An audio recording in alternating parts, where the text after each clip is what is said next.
If you feel like you're going nuts trying to manage everything, holiday pressures, kids' activities and education, and your own sanity, here are 5 steps to help you get that all under control. Sounds too good to be true, right? But it's not. So many of the conflicts and the anxiety we're feeling these days, holidays or not, are self-imposed. When we take a few minutes to look at the situations, we can find the clarity we need to make it all more manageable. And that's why I want you to focus on these 5 areas. I'll give you a couple of tips as well as some more resources if this is something you want a little more hand-holding on. I'm not going to leave you hanging.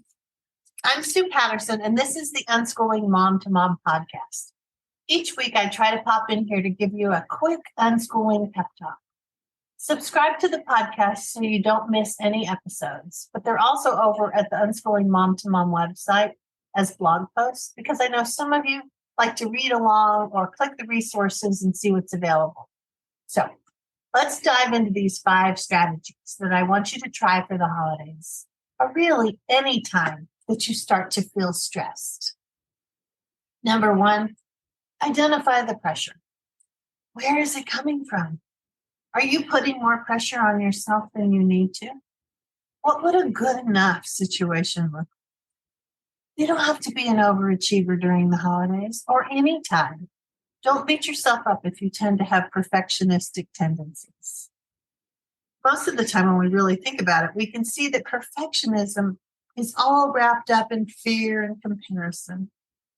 Your kids would far prefer to have a parent who is happy and enjoying the holidays with them, as opposed to one who is dissatisfied or grumpy, disappointed.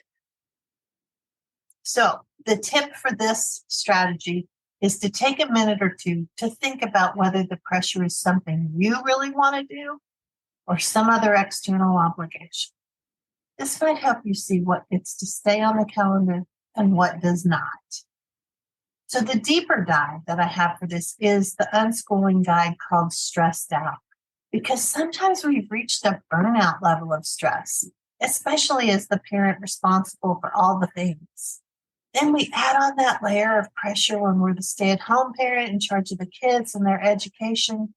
This guide, this Stressed Out Unschooling guide, can help you work through this without suggesting just put the kids back in school. Some of the topics we'll tackle in here include your fears about doing enough or coping with criticism or needing more self-care, their fun versus your fun, or holding on to stories that we have in our head. Maybe fears you aren't unschooling right.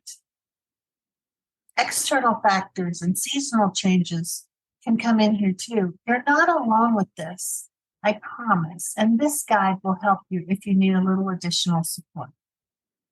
Okay, number 2 for our strategies, identify the kids' stress levels. It's time to focus on how your kids are managing their stress. Are they absorbing yours, or are they feeling pretty good about the situation? Allow time to talk with them to see what they're worried about. Sometimes we get so busy, they don't have the time and space to share what's happening. So the tip is to take some time at the end of the day to eat some popcorn or make some nachos.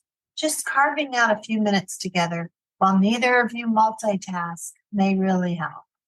Keep the topic light and positive. It's not the time to tell them all the things they need to do differently. Okay, and the deeper dive for this tip are my conversation starter cards. They're included in the membership group and have been helping families for years. Whether your kids are younger or teens, it will help you get the conversations and the connections going. And that's really the key for successful unschooling, right?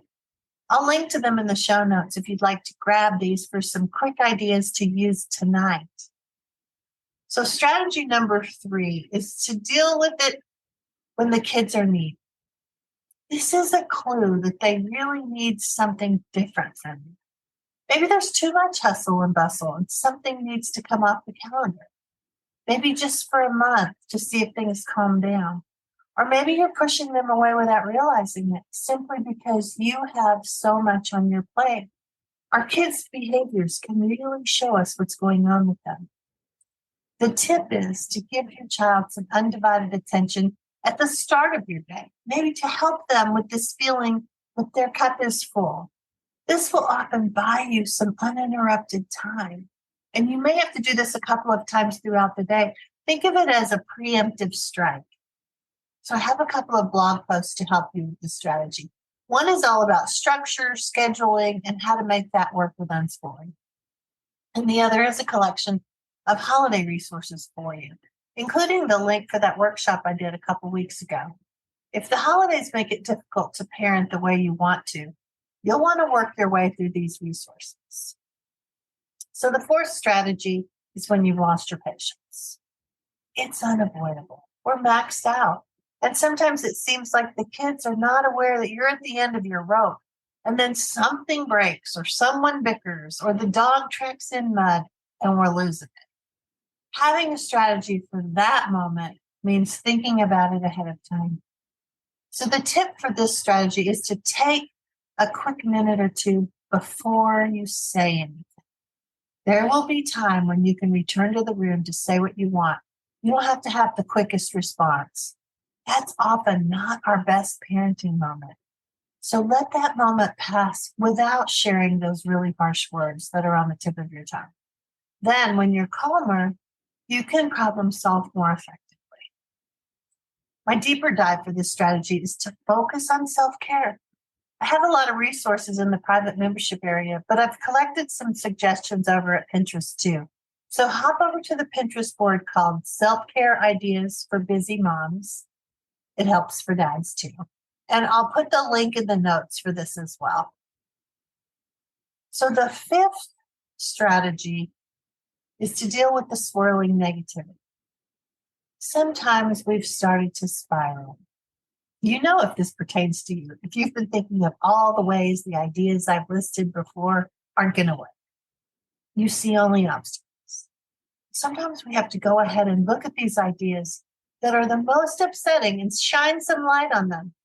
Only after we've done that can we have the space to look at the positive around us. So I have 2 tips for this strategy. Number 1, make a list of the specific problems that are overshadowing everything else. Are any of them happening right now? Or are most of them in the future? More potential problems than for sure problems. Can you focus on the problem that is happening right now? And then create 2 or 3 doable action items to get unstuck. Prioritize connecting with your children over connecting with the school or the curriculum or any outside influence. And then tip number 2, once the negative thoughts have had their moment, now is the time to think about what's going right. Little things. Notice the ways that you are connecting with your child.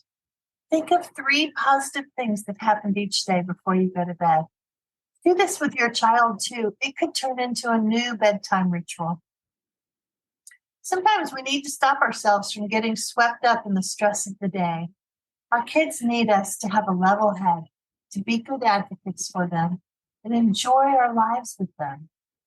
So join me in the membership group where I can give you more specific feedback and suggestions. I want you to be successful, and I think it's the fastest way to make that happen. But I'll be back again next week with the podcast. Thanks for listening. I hope it helps.